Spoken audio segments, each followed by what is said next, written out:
곧 예배가 시작됩니다. 온라인으로 하나님께 드리는 예배에 정성을 다해 임해 주시기 바랍니다. 온 가족이 함께 모여 거룩하게 예배를 드립니다. 부모가 아이들의 훌륭한 영적 교사 역할을 하시길 바랍니다. 단정한 복장으로 예배를 드립니다. 성경책을 지참합니다. 예배 10분 전부터 예배 준비를 완료하고 기도합니다. 올바른 자세로 모든 순서에 정성을 다해 참여합니다. 핸드폰보다는 TV나 컴퓨터 모니터로 예배를 드립니다. 예배에 집중하여 하나님의 은혜를 기대합니다. 헌금은 정성껏 준비해서 우편으로 보내시거나 직접 교회 사무실 헌금함에 봉헌합니다.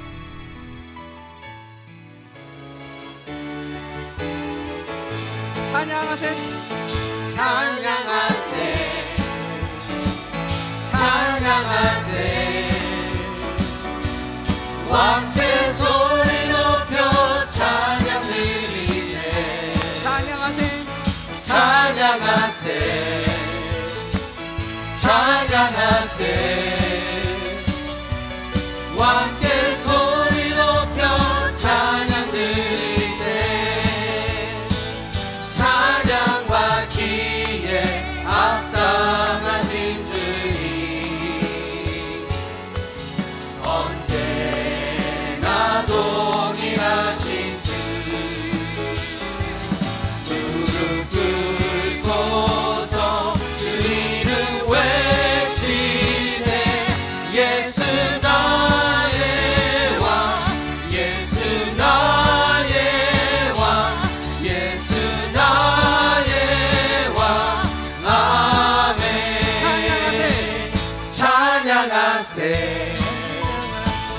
찬양하세. 왕께 소리 높여 찬양 드리세. 찬양하세, 찬양하세. 왕께 소리 높여 찬양 드리세. 찬양 받기에 합당하신 주님, 언제나 동일하신 주. 무릎 꿇고서 주 이름 외치세. 예수 나의 왕, 예수 나의 왕, 예수 나의 왕. 아멘.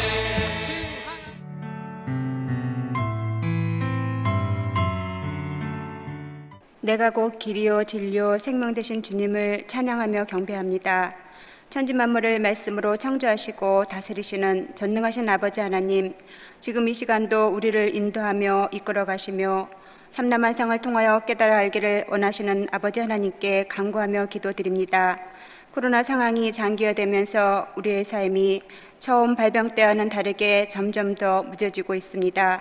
주님을 향한 뜨거운 마음도 사랑도 열정도 식어지고 삶의 예배도 세상과 구별됨이 없는 모습으로 살아가고 있습니다.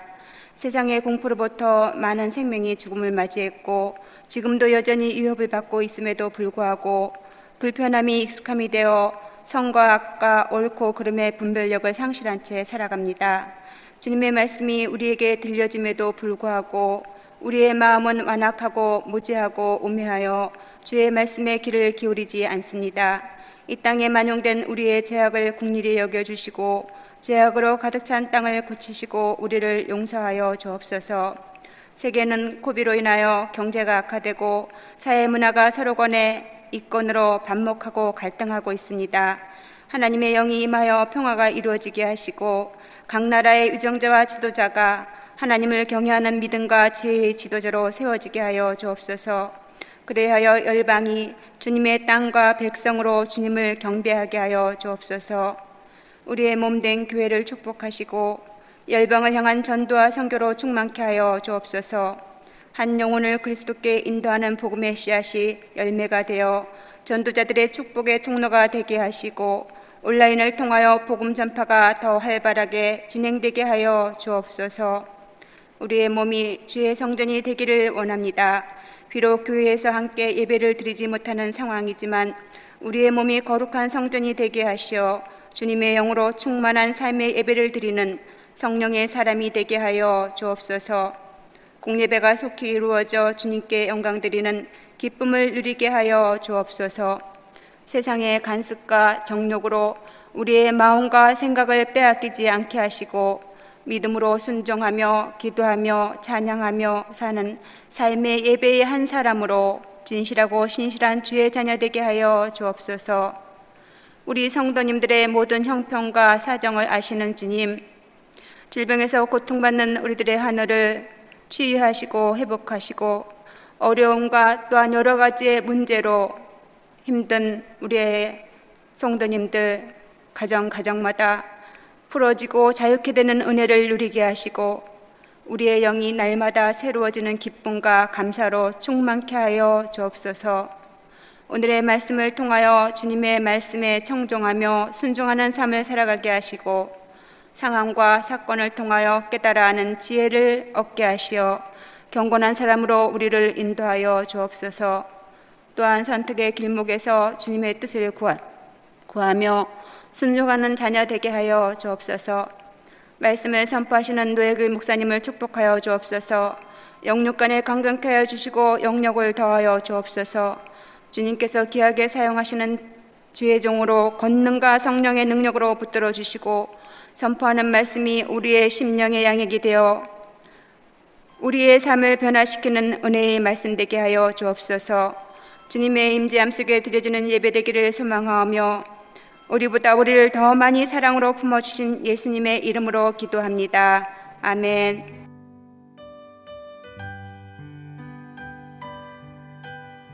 오늘 우리에게 주시는 하나님의 말씀은 예레미야 40장 1절부터 6절입니다. 함께 봉독하시겠습니다. 사령관 느부사라단이 예루살렘과 유다의 포로를 바벨론으로 옮기는 중에 예레미야도 잡혀 사슬로 결박되어 가다가 라마에서 풀려난 후에 말씀이 여호와께로부터 예레미야에게 임하니라. 사령관이 예레미야를 불러다가 이르되 내 하나님 여호와께서 이곳에 이 재난을 선포하시더니 여호와께서 그가 말씀하신 대로 행하셨으니 이는 너희가 여호와께 범죄하고 그의 목소리에 순종하지 아니하였으므로 이제 이루어졌도다. 이 일이 너에게 임한 것이니라. 보라, 내가 오늘 내 손에 사슬을 풀어 너를 풀어주노니 만일 내가 나와 함께 바벨론으로 가는 것을 좋게 여기거든 가자, 내가 너를 선대하리라. 만일 나와 함께 바벨론으로 가는 것을 좋지 않게 여기거든 그만두라. 보라, 온 땅이 내 앞에 있나니 내가 좋게 여기는 대로 옳게 여기는 곳으로 갈지니라 하니라. 예레미야가 아직 돌이키기 전에 그가 다시 이르되 너는 바벨론의 왕이 유다 성읍들을 맞도록 세운 사반의 손자 아이감의 아들 그다랴에게로 돌아가서 그와 함께 백성 가운데 살거나 내가 옳게 여기는 곳으로 가거나 할지니라 하고 그 사령관이 그에게 양식과 선물을 주어 보내매 예레미야가 미스바로 가서 아이감의 아들 그다랴에게로 나아가서 그 땅에 남아있는 백성 가운데서 그와 함께 사니라. 아멘. 오늘 하나님의 말씀은 예레미야 40장 1절부터 6절의 말씀으로 일어서는 암들 사명이라는 주제로 여러분과 하나님의 말씀을 함께 배우기 원합니다. 여러분, 요즘 세상을 보면 참으로 편리한 세상인 것 같습니다. 제가 중학교 때만 하더라도요, 삐삐라는 것이 있었습니다. 그 페이저라고 하는데 그때 당시에는 이 삐삐 하나를 사는 것이 꿈이었어요. 그래서 제 기억으로는 버스 정류장 앞에 거기 보면 이동통신 뭐 이렇게 써 있습니다. 그 밖에 그 쇼 윈도우에 이렇게 있는 그 페이저를 보면서 내 친구들하고 제 친구들하고 같이 뭐 저 페이저 어떻게 살 수 있는지 그런 얘기를 나눈 그런 기억이 생각이 납니다. 그 페이저 하나를 갖고 싶어서 그 페이저 그 삐삐를 사고 싶어가지고 그 쇼 윈도우에 친구들이 오손도손 모여서 그 삐삐에 관해서 얘기하고 구경한 그런 기억이 납니다. 그런데 지금은요, 이제 삐삐를 거의 사용하지 않지요. 대부분 핸드폰을, 셀폰을 주로 사용을 합니다. 그래서 요즘 셀폰으로요, 자동차 시동도 틀 수가 있고 켤 수가 있고, 그리고 이 셀폰으로 그 집에 있는 냉장고의 온도도 조절할 수 있습니다. 또 집의 온도도 조절할 수가 있어요. 그리고 이 셀폰으로요, 집에 그 카메라가 있으면 내부와 외부를 볼 수도 있습니다. 그것뿐만 아니지요. 이제는 인터넷으로요, 우리가 직접 쇼핑을 가지 않아도 인터넷상으로 웹사이트에서 우리가 쇼핑을 얼마든지 할 수가 있습니다. 그래서 요즘 우체국이 하는 일이 편지를 배달하는 일도 있겠지만은 주로 이러한 그 쇼핑 웹사이트에서 산 그런 물건들을 배달하는 그런 역할을 많이 하고 있지요. 그리고 요즘에는요, 우리가 그 시장도 직접 가보지 않아도 되는 그런 세상에 있습니다. 아침에 주문을 하면 저녁에 배달이 되는 그러한 시스템도 갖고 있습니다. 전에는 사람과 사람이 만나서 얘기를 하고 또 여러 고민도 같이 나누고 하였지만은 이제는 사람과 사람이 직접 이렇게 대면하지 않고 만나지 않아도 이 사이버 상에서 여러 얘기를 소통할 수 있는 그러한 시대가 되었다는 것입니다. 이처럼 우리는 참으로 편리하고 그리고 편안한 세상에서 살고 있습니다.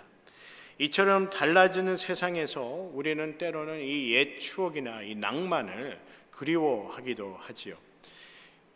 우리가 그 옛날 드라마를 이렇게 보게 되면요, 1970년도, 60년도, 80년도 초만 하여도 그런 드라마를 보게 되면요, 이제 고등학생들이 빵집에서 이 단팥빵하고 크림빵하고 또 우유를 시켜서 이렇게 먹으면서 이렇게 미팅을 하는 그런 장면을 보게 되는데, 그런 추억이 이제는 그 말처럼 추억으로 되어버렸어요.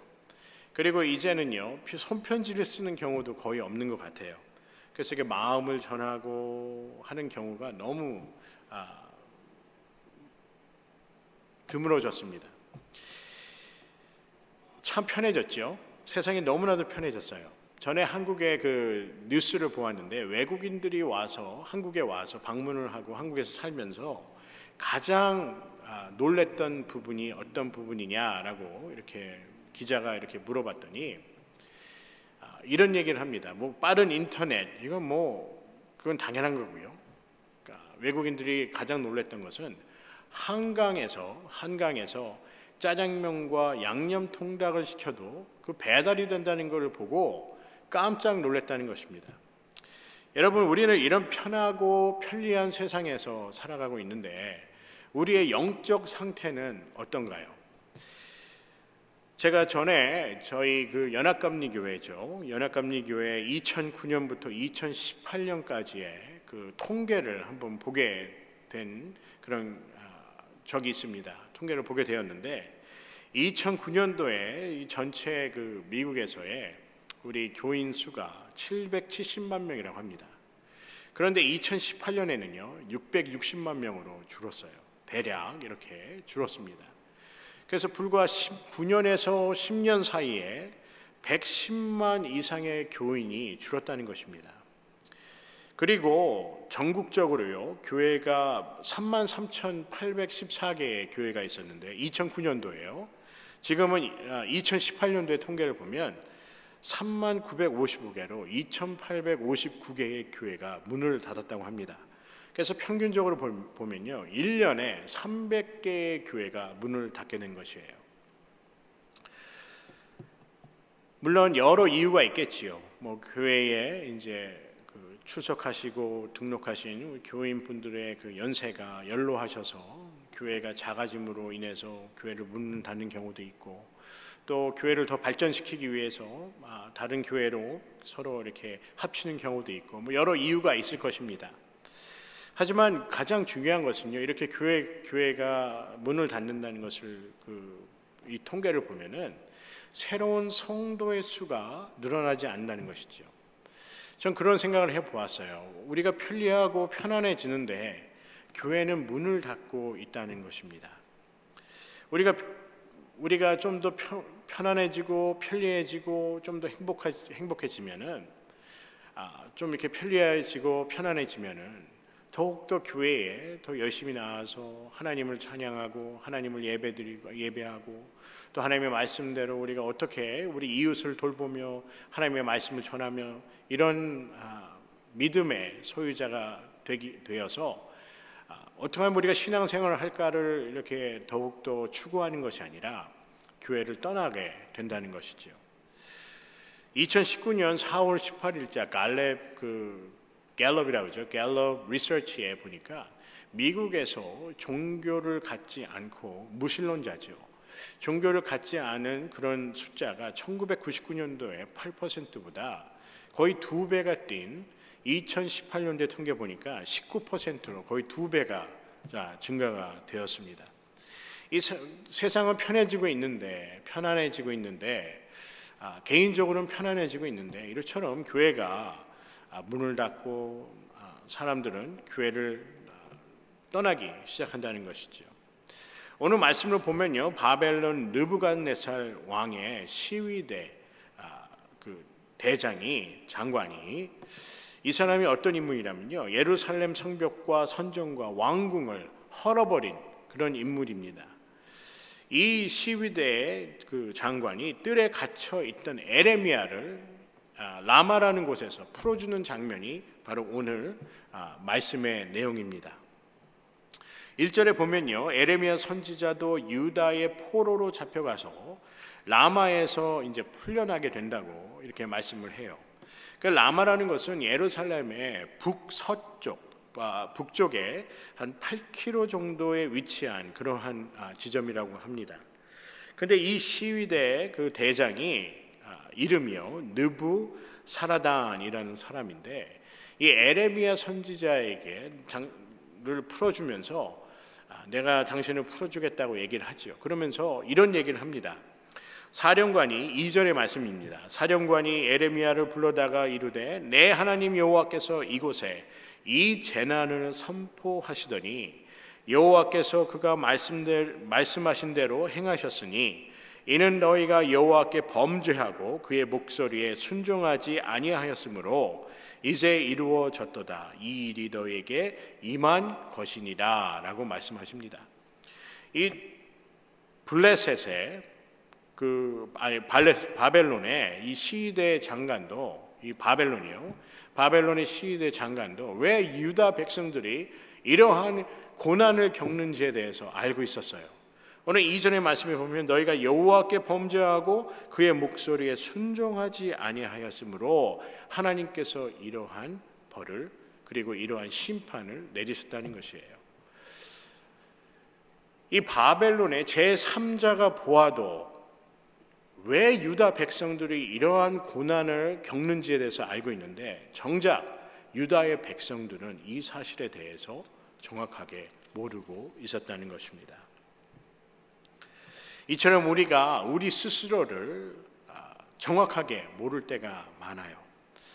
저는 그런 생각을 오늘 성경 말씀을 보면서 그런 생각을 해봤습니다. 저희 대한민국의 역사를 보면요, 저희도 일본의 식민지가 된 그러한 역사가 있지 않습니까?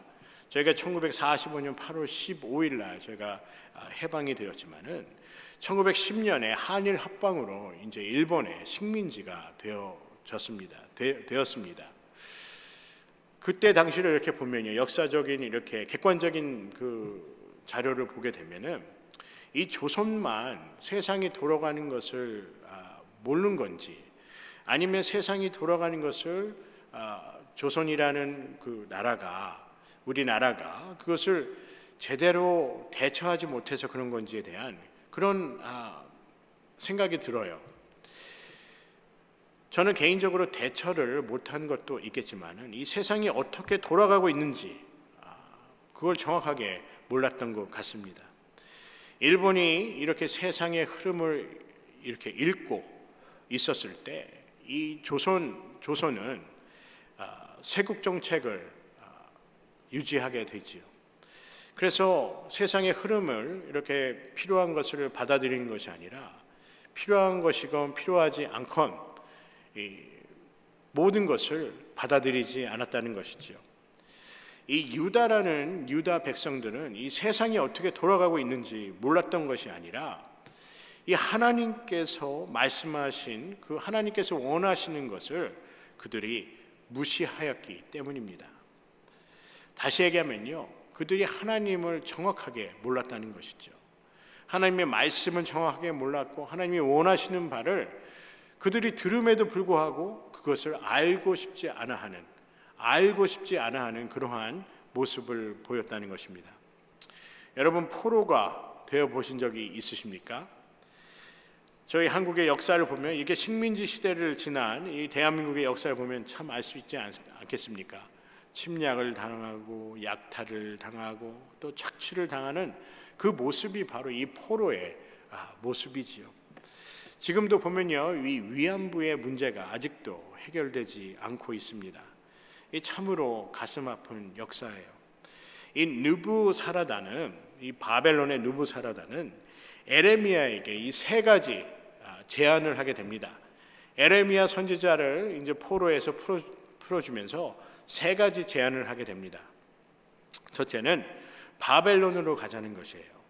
바벨론에 에레미야 선지자가 가게 되면 안전을 보장해 주겠다는 것입니다. 그리고 두 번째 제안은 바벨론 왕이 세운 유다 총독 그다랴에게로 갈 수 있다는 것이에요. 그런데 그곳에 가게 되면 안전은 보장받지 못하지만 유다 백성들에게 복음을 하나님의 말씀을 전할 수 있었습니다. 그리고 마지막으로는요, 에레미야 선지자가 원하는 곳으로 보내주겠다고 그런 얘기를 합니다. 그래서요, 에레미야 선지자는 그다랴에게로 가기를 그렇게 결정을 합니다. 그다랴가 있는 그 통치하고 있는 그 미스바로 가기로 결정을 하지요. 안전도 보장받지 못하지만은 가서 하나님의 말씀을 전할 수 있다는 그런 사명감으로 그렇게 결정을 하게 됩니다. 에레미야 선지자의 삶을 보면서요, 저는 그런 생각을 해보아요. 여러분, 우리는 환경에 이끌리는 삶입니까? 아니면 하나님께서 우리에게 주신 사명에 이끌려 사는 삶입니까? 여러분, 우리는 환경에 이끌려 사는 그러한 삶이 아니라 하나님께 이끌림을 받는 삶이 되게 해달라고 간절히 기도해야 될 줄 믿습니다. 우리는 환경과 조건에 이끌려 가는 그러한 신앙의 여정이 아니라 하나님께 이끌림을 받는 그러한 신앙의 여정이 되어야 한다는 것입니다.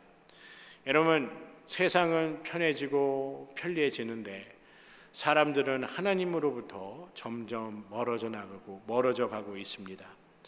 왜 이러한 상황으로 우리가 치닫게 되었을까요? 하나님께 이끌림을 받을 용기와 결단의 부재라고 저는 생각이 됩니다. 더 나아가서요, 하나님을 알기 원하는 마음이, 그런 열정이 식었다는 것이지요.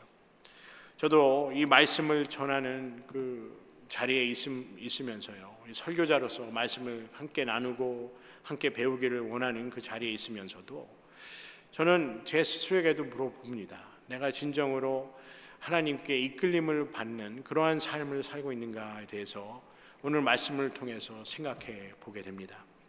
여러분과 저는 세상에 그리고 환경에 조건에 이끌림을 받는 그런 삶이 아니라 하나님께서 주신 사명과 그리고 하나님께 이끌림을 받는 그러한 삶이 되기를 주님의 이름으로 간절히 소원합니다. 저는 성경은 하나님께서 우리를 세상에서 빛으로 소금으로 우리를 부르셨습니다. 우리는 어떠한 상황에서도 이러한 빛의 역할을 잊어서는 안 됩니다. 그리고 소금으로서 하나님께서 주시는 그 역할을 잊어서는 안 되는 것이지요. 에레미야는 포로로 끌려가는 순간에도 하나님께 이끌림을 받아 안전함과 편안함이 아닌 하나님께서 주신 사명을 선택하였습니다.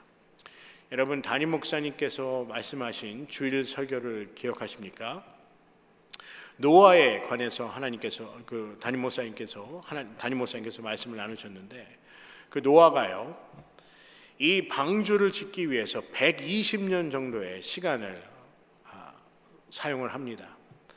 노아가 하나님께서 명하신 대로 이 천장의 그 위에 창문을 하나 내게 되지요. 이 위를 하나님만 바라보라는 의미로 담임 목사님께서 그렇게 말씀하셨어요. 노아가 이렇게 하나님의 말씀대로 창문을 이렇게 낸 이유는 바로 하나님만 바라보기 위해서라는 것입니다. 여러분, 노아는 120년가량을 이 방주를 짓기 위해서 온 힘을 쏟은 사람입니다. 그가 한 삶의 모든 것은 잣나무로 이 방주를 짓기 위해 자기의 모든 것을 던졌습니다. 이 사람들이요, 이 노아와 노아의 가족을 보면서 사람들이 비웃었을 것 같아요. 아니면 노아가 좀 정신이 좀 온전치 못한 사람이라고도 생각하였을 것입니다. 하지만 노아는 하나님만 바라보는 사람이었습니다. 세상의 어떠한 조롱과 비웃음과 환경과 조건이 그의 목적과 그의 삶을 좌지우지한 것이 아니라 오직 하나님께서 말씀하신 그 말씀만이 그의 삶을 좌지우지하였다는 것입니다. 결론적으로는요, 노아의 가족만, 그리고 하나님께서 그 노아를 통해서 인도한 그 동물들만 그 노아의 방주에서 살아남아서 새로운 세상을 시작하게 됩니다. 여러분, 편해지고 편안해지는 것이 참 축복이 아니라 하나님께서 주신 사명을 감당하는 것이, 그것이 바로 축복이라는 것입니다. 우리가 하나님의 사명을 감당할 때요, 우리에게 평안을 주시고 평탄한 삶을 허락하여 주시며 또한 우리에게 번영의 삶을 허락하여 주시는 줄 믿습니다. 하나님은 우리 개인 각자에게 하나님께서 주시는 그 부르심에 합당한 그러한 탤런트를 주셨습니다. 우리가 그 하나님께서 주신 그 탤런트를 잘 깨닫고 잘 사용하여서 하나님께서 우리 각자 개인에게 주신 그 사명을 잘 감당하는 그러한 하나님의 귀한 백성, 하나님의 귀한 하나님의 제자들이 되기를 주님의 이름으로 간절히 소원합니다.